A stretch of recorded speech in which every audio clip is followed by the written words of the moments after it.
Doing well. How about you, Josh?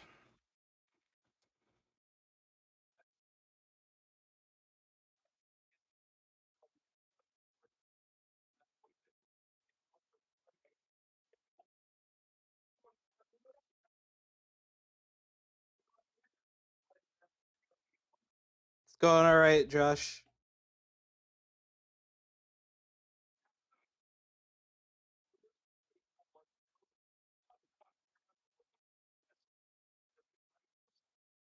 Doing great, Josh. Happy to be here, ready to get this thing going.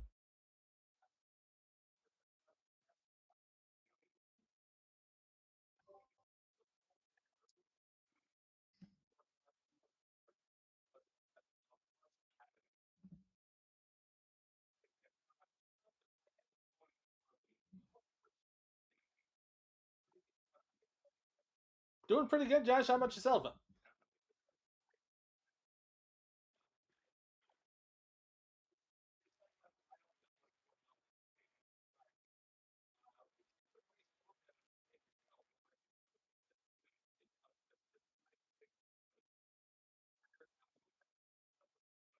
Well, I mean, you put the hood up.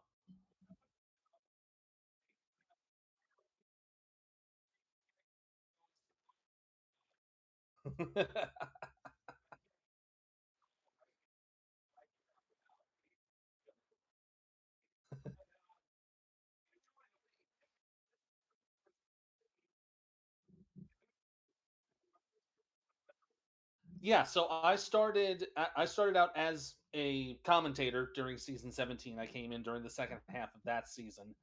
After that, I got so into the weeds. I'm like, okay, let's start up with a player, and started up with John Michael Sudduth in the minor leagues for season 4. That was last season, and then ended up getting drafted by Baltimore, and I've been their secondary tight end for this season. Now going into the playoffs. How about that?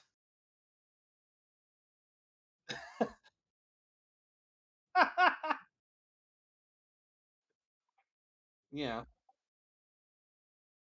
I'm Oh, lifting pretty well on my totally my not. couch No, curls. no.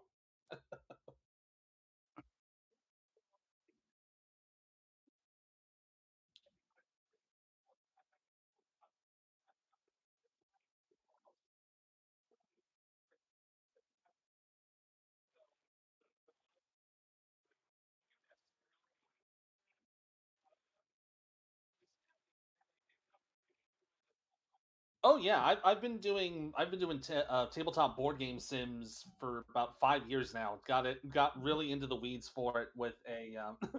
I'm going to show how kind of unsophisticated I am. I played Appa Golf about 2015. That was kind of the starting point.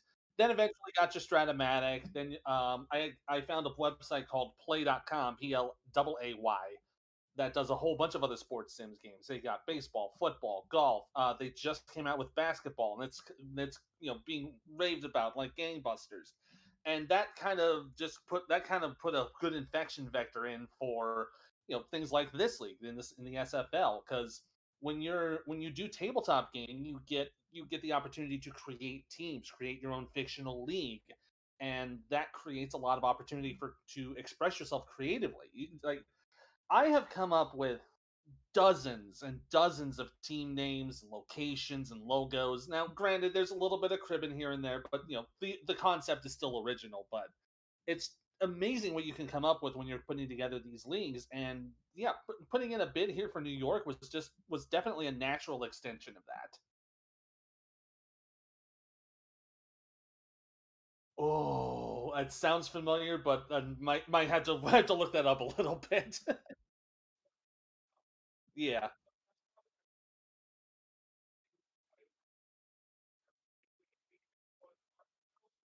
that's right.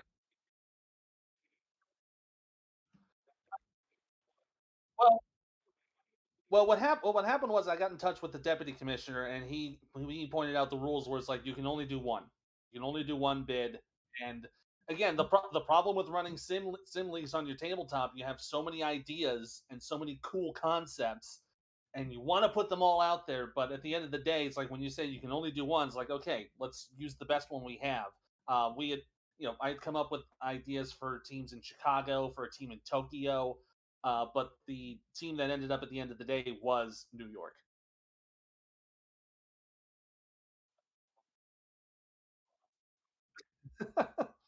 Well, I can share a little bit while he pops in.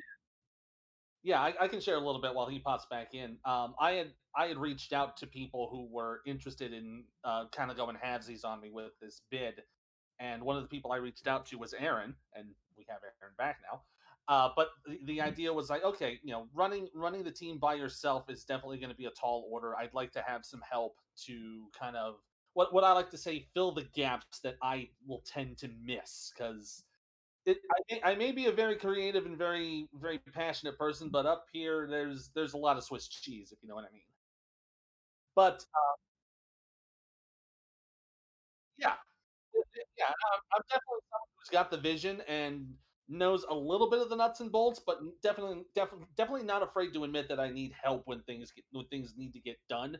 And that was when I started to reach out to people like Aaron, who definitely brought up interest and was definitely on board with coming on to New York. And later on, after we filed the application, Hubba and Brell contacted me, who I had initially wanted to come in as a GM, said he wasn't interested in GMing, but he wanted to be part of the ownership group. So we talked it out, we negotiated, and we said, yeah, okay, well, all three of us will come in on this, and we'll make it work out. You guys can come on in and help out.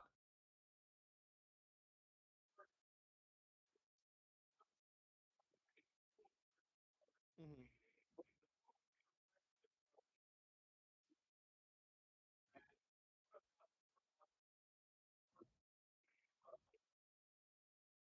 I mean, when Ethan first presented the idea of the gargoyles to me, it was very well put together, well thought out. Branding was already well designed and professionally done. And I, uh, I at some point wanted to be an owner in the league, anyways. Admittedly, I didn't expect it to potentially come this soon, considering this is my second season in the uh the SFL proper, my third in the league total. Uh but I mean again the biggest thing that got me was branding. I'm a big like fantasy RPG guy, and the gargoyles being more of a fantasy creature, something about that just kind of connected with me.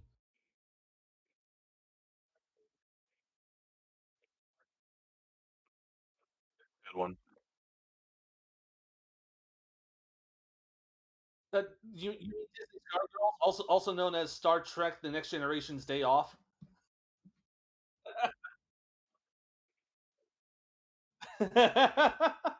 That now there was a little bit of a reference there. It kind of came on as a happy accident, really. When I was putting this brand together, for all the brands I was trying to put together, I wanted to put together something that fitted the city. So and I'll kind of throw back the curtain on my bid a little bit. When I came up with an idea for Chicago, I wanted to be the Chicago Sharks. The idea being you wanted to come up with an animal similar in vein to the bulls and the bears to keep that mercantile theme going. With Tokyo, it was the Tokyo Kaiju to keep the theme with Tokyo and Japanese culture. Then that kind of came up with the gargoyles. The gargoyles have it. There's a lot of them. You can pretty much go gargoyle hunting around Manhattan. There's a lot of gargoyles and grotesques out there. One of the better known ones are the ones that are just hanging over there on the Chrysler Building, and that kind of popped up in my head. It was like, okay, and remember, you're also having to do this within the confines of the file of APF. So whatever you want to put together for a football team, you have to do it within those constraints. And gargoyles, just like when it popped up, I'm like, the New York Gargoyles. That fits really good.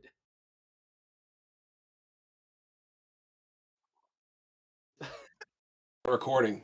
So I Great. think I think that's got it Yes, actually no, fixed. no. We can hear everything that Aaron and Ethan have said up to this point. The only person we can't hear is Josh. So All right. everything that Ethan said has been coming through great. It just may be a little off cue because the banter between Josh, Ethan was off. All right. So how are we doing now? And Twin Screw says we can get you. We got you loud and clear. So carry on, guys. Yeah, you didn't miss anything. It's just me talking. It's like So, that's my voice is ubiquitous around SFL circles. so I know you just kind of generally touched on it there. Why don't you talk a little bit more about your branding, the New York Gargoyles? You know, what your colors are, what you're putting behind it, and things like that. So with the gargoyles, our main colors are black, silver, orange, and blue.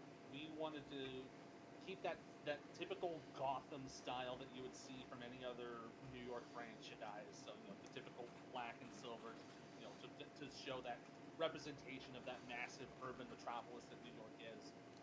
For orange and blue, we wanted to honor the official colors of New York City. You look at the New York City flag; it's orange, white, and blue, and we thought that would be a nice little addition and would allow our uniform to pop a little more when it's out on the field.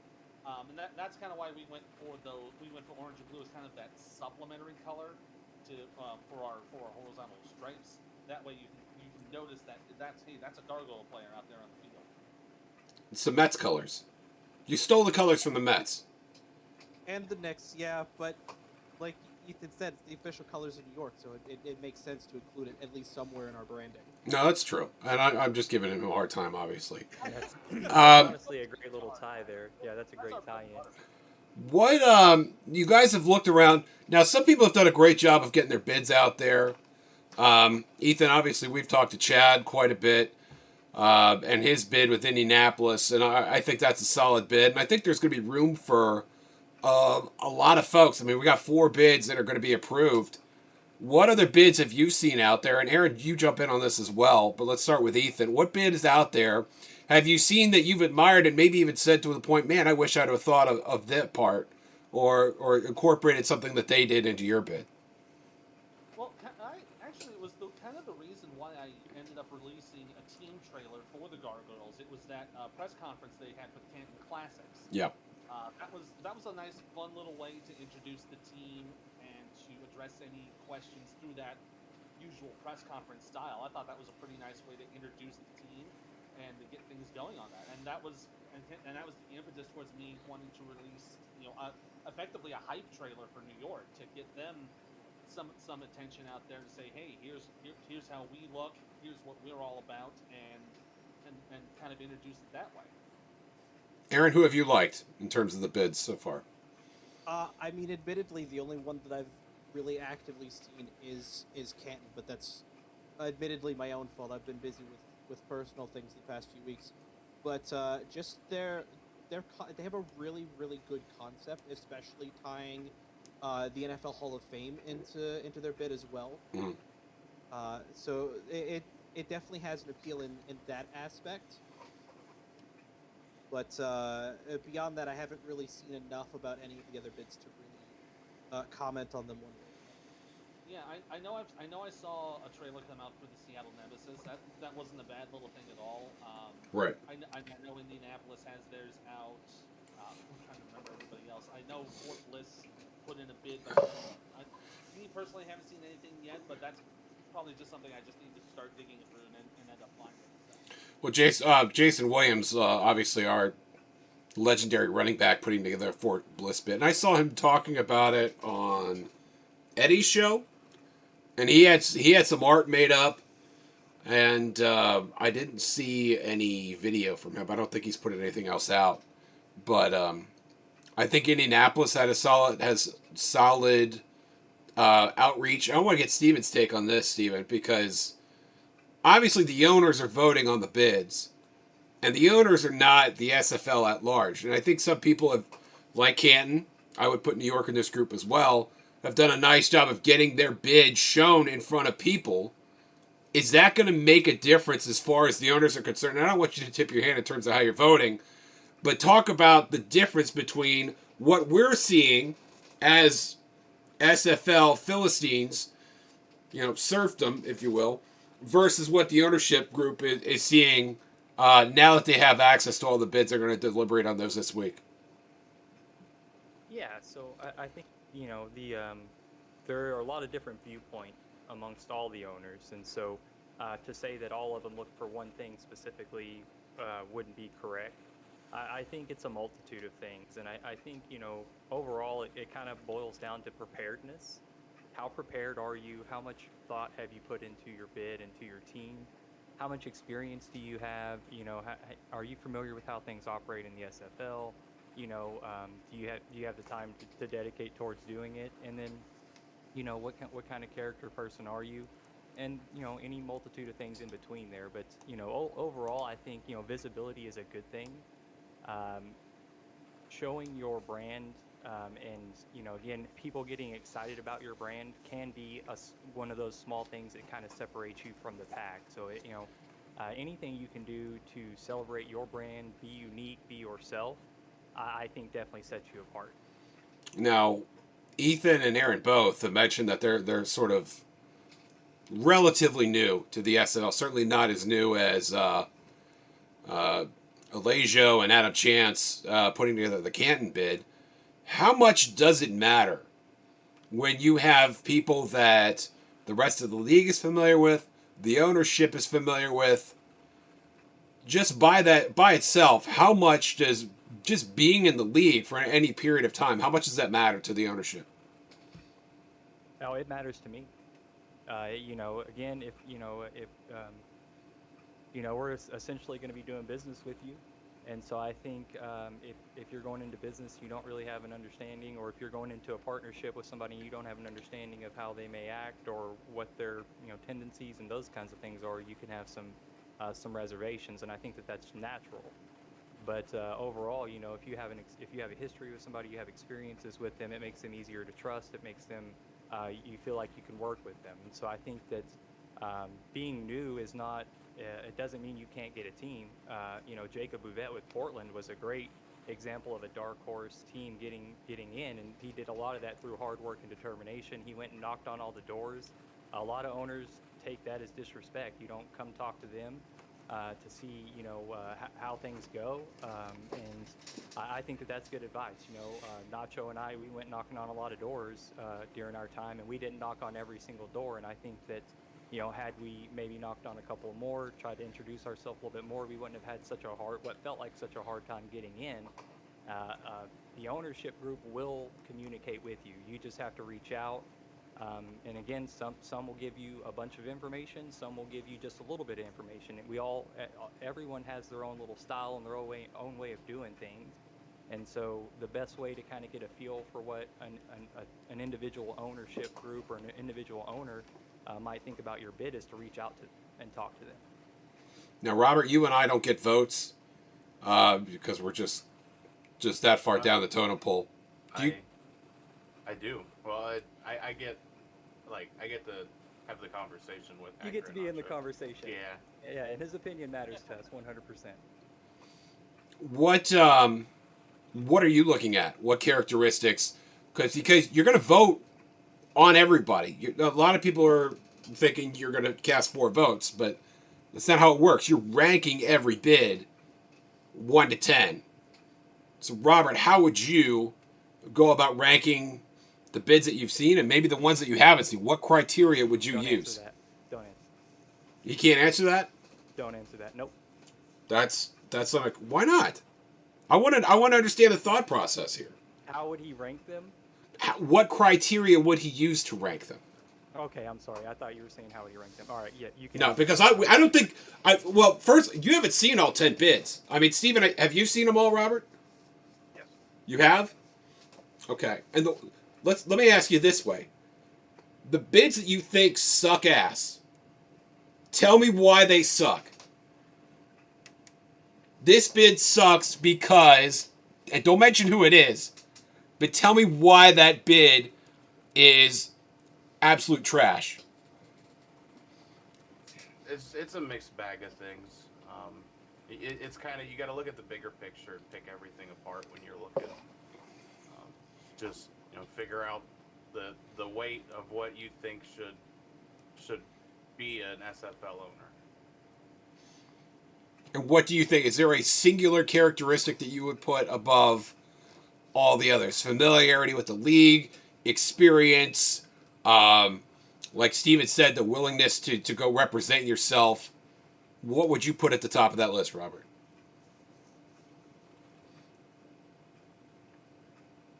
I don't know that I value personally one over the other, not that I can think of off the top of my head at least.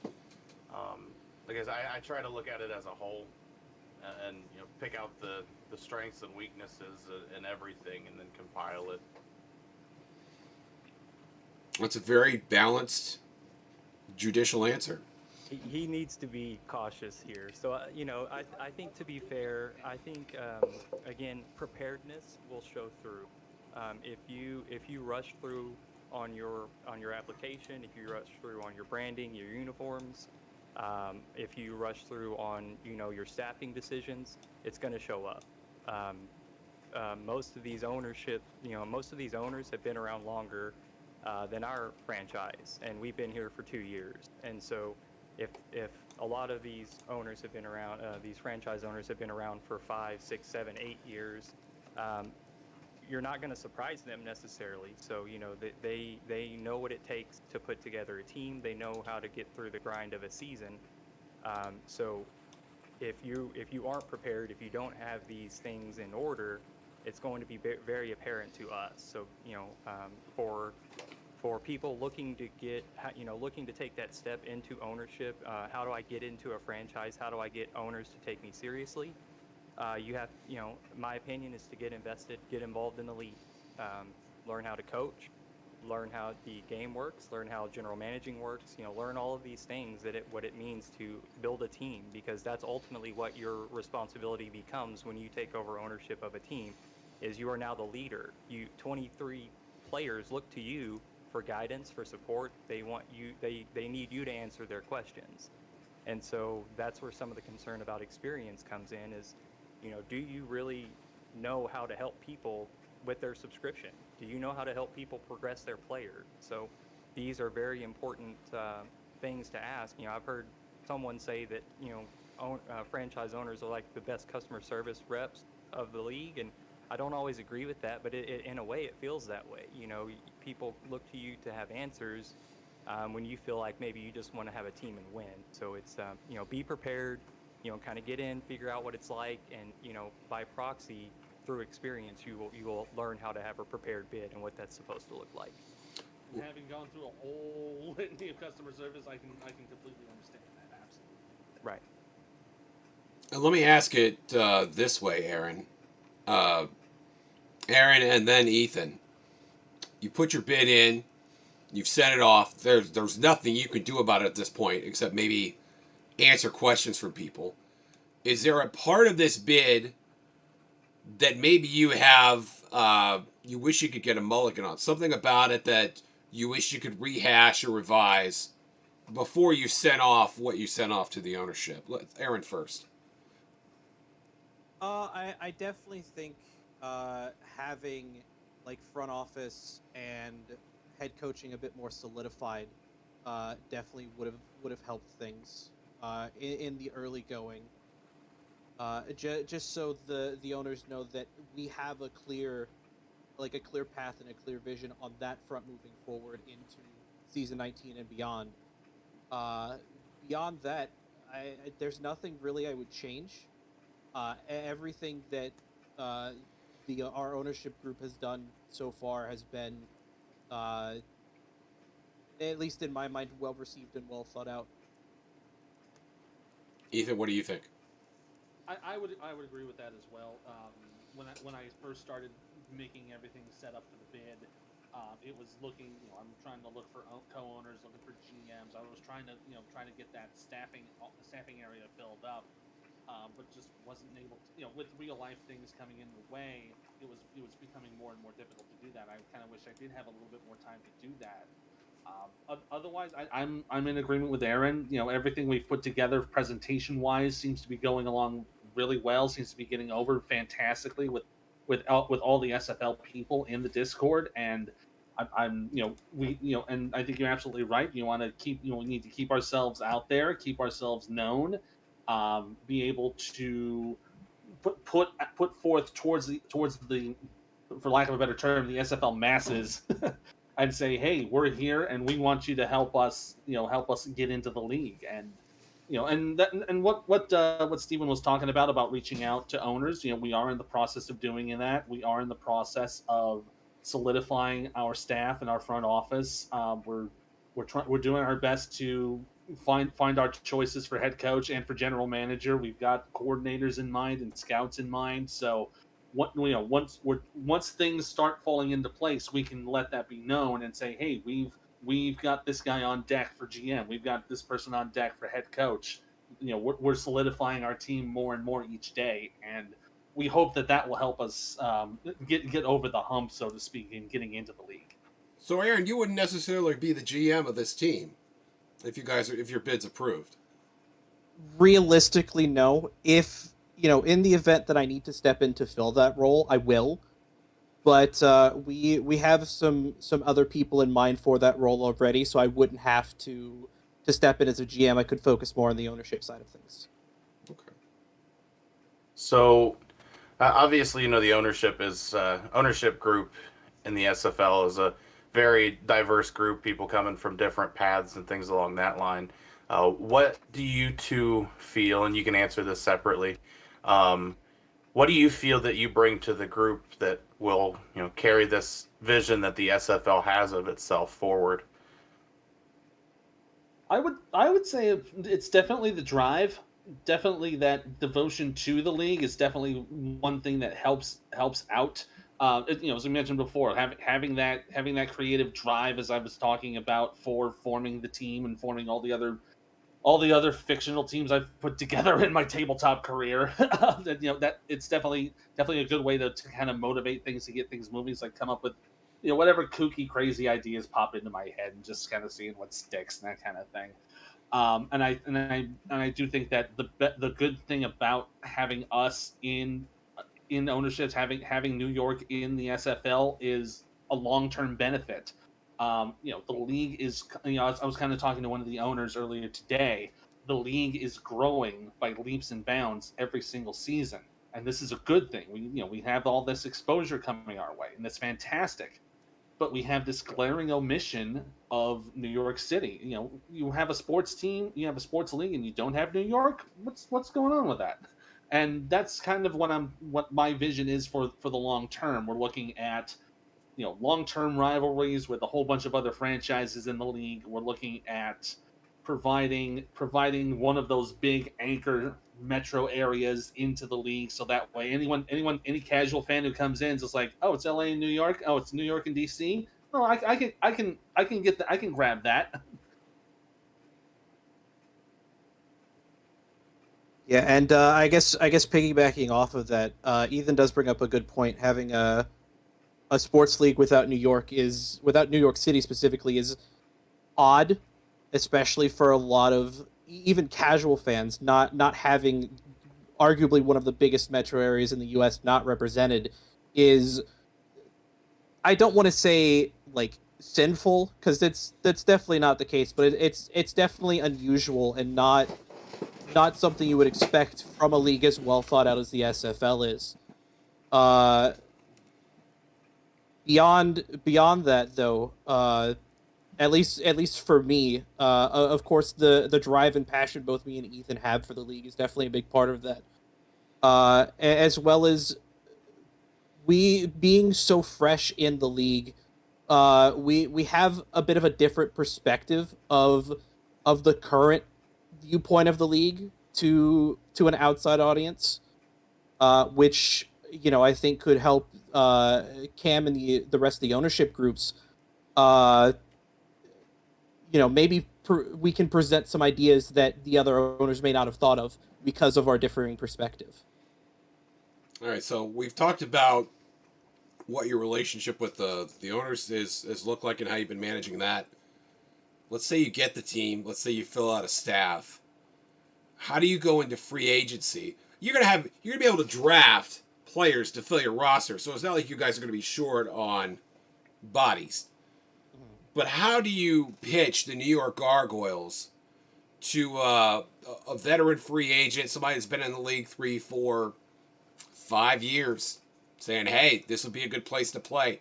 How would you guys, Ethan, you can take this first, how would you pitch the Gargoyles to the players of the SFL? I would pitch the Gargoyles as a team that is that is looking for a culture of just, for lack of a better phrase, it's good vibes. We want a team that gels well together, that has a good time, win or lose, and when we'll go out there, we'll put 100% on the field, and everything, like all the usual sports tropes you hear when you go out and you take part in the game. But at the end of the day, we all want to be a good group of guys and gals who enjoy ourselves, who have fun, and whether we're contenders or whether we're having a bit of a struggle, at the end of the day, we stay positive, we stay motivated, and we want to put ourselves on the map as a solid team in the SFL. And I think that would draw a considerable amount of people towards us. I think probably also our philosophy when it comes to how we put the team together would allow for more opportunities for players who might be secondary players in other teams to give themselves an opportunity to shine, and I think that would be a great sell for them as well. Aaron. Yeah, and keeping along the lines with wide receivers, for example, maybe taking like a wide receiver 3 or 4 and bringing them up to our 1 or 2.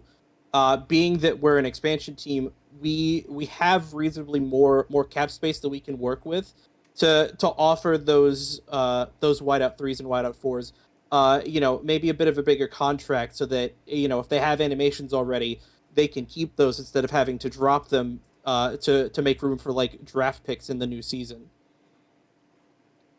And that's something that the animations, the year-to-year adjustments that teams are making in free agency. I'm not too familiar on that. Can you expand on that a little bit and just talk about animations and a lot of players are asked to drop their animations, their abilities from year to year. Tell me about what I understand you are getting some kind of a bump from the league the first year or a couple years. Is that so? I actually No, am not no. sure. Nope. Okay. No. So what happens is, typically as new expansion teams come in, they don't have the weight that they're carrying. So like a team like us, where we have 9 or 10 veterans that will return, we typically have maxed out their attributes, and so they're on pretty much a recycling animation. And so for us, we have to cut those animations at the end of the season. And why that is the league will determine the cap in the off season. So with this season not over yet, we're not even in looking into what season 19 cap is going to be. And so when season 19 cap is announced, whatever that number may be, more than likely teams will have to remove animations from the top of their team in order to make room for players that have grown from the previous season. And so a lot of teams will look at animations as an easy way to do that. And so expansion teams coming in do not get more cap. If you fall short, then there are ways you can do something with that. But again, that's we're way outside of that. We're still talking about expansion, how cap works and stuff like that is not there yet. But that's settled, that there won't be any bump for the expansion teams to try and make them more competitive. What would happen is if they fall short, then there are ways that they are able to meet the cap. Yes, but it's not their cap is not any different than our cap. Okay. Yeah, and being the GM of Fort Worth last season during the season 18 draft, with having those veteran players that that you're keeping, whenever you're bringing new players on board, be that free agents or rookies from the minors, eventually it gets to a point where you're playing a game where you're just making the most minute of changes to one player or another, being that like dropping a couple points in primary, dropping a couple points in secondary, if necessary, potentially cutting an animation in order to make sure that your team overall fits underneath whatever the cap limit is for a given season. And I think with what Steven was trying to get across was that because we're a new team, we don't have the same restrictions that the current teams have, because we're not trying to keep our people and add new players while still fitting under cap. We have just about the entirety of our cap space to work with, minus our own players. You have no people. You have no people. You don't have any Exactly. veterans assigned, so that settles that. Yeah. Guys, Correct. we're at the top of the hour here. I want to give you guys just a minute or two to leave us with any warm, cozy thoughts that might bring the New York Gargoyles into existence. Ethan, why don't we start with you? Well, I think one of the things that that Aaron and Hubba and I were talking about just earlier today, before we got on the show today, about how the Gargoyles would make an impact both on and off the field. We have come to an agreement that if the New York Gargoyles becomes a franchise, for every game we play, for every point we score, we will donate $1 to a local New York charity, and we're going to be encouraging our players to do that as well, to match to it, and to kind of help the Gargoyles become a better symbol, not a symbol of ooh spooky creature, but kind of a symbol of like, hey, we're watching down there, we got you, we'll take care of you. Very cool. Less, and it's definitely the same kind of idea for me from me. Less the visage of, spooky guardian, kind of overlooking everything. With a grimace. It's more, the stoic silent watchman that, uh, usually, like, when nobody expects it or when nobody's really paying attention, that's when we're, making our impact, making a difference, be that with, the donations to the New York charities, if it's something within the SFL in general, or if it's something even beyond both of those. It's We want to be more, I don't want to say more outward focused, but more, uh I guess, outward oriented, in a way that we're not just focused on spreading the name of our team, not just focused on spreading the name of the SFL, but also just making a difference in general in the local New York community. Aaron Alexander and Ethan Muslin of the New York Gargoyles expansion bid. Guys, I wish you best of luck. I hope it pans out for you. Ethan, I would love to see you have a team in this league. I think you'd be outstanding. I'm not just saying that because of the time that we've worked together, but you Excuse really... me, I'll go get it and I'll wipe that kiss off my butt. Yes. And Aaron as well, because Aaron, I know you're every sim league I've done or thought about doing, like, you've been in and been doing well. So I think you guys are birds of a feather, and I think this is going to be great. For Aaron Alexander, Ethan Muslin, Robert Garrett Jr., and the disembodied voice of Stephen Hacker, I'm Josh Zerkle. Thanks so much for joining Running with the Bulls. Running of the Bulls. I guess it is Running with the Bulls. I messed up the graphic. I'll do better next time. Till then, we'll see you on the internet. Have a great night. Happy Easter. Happy Bunny Day, everybody.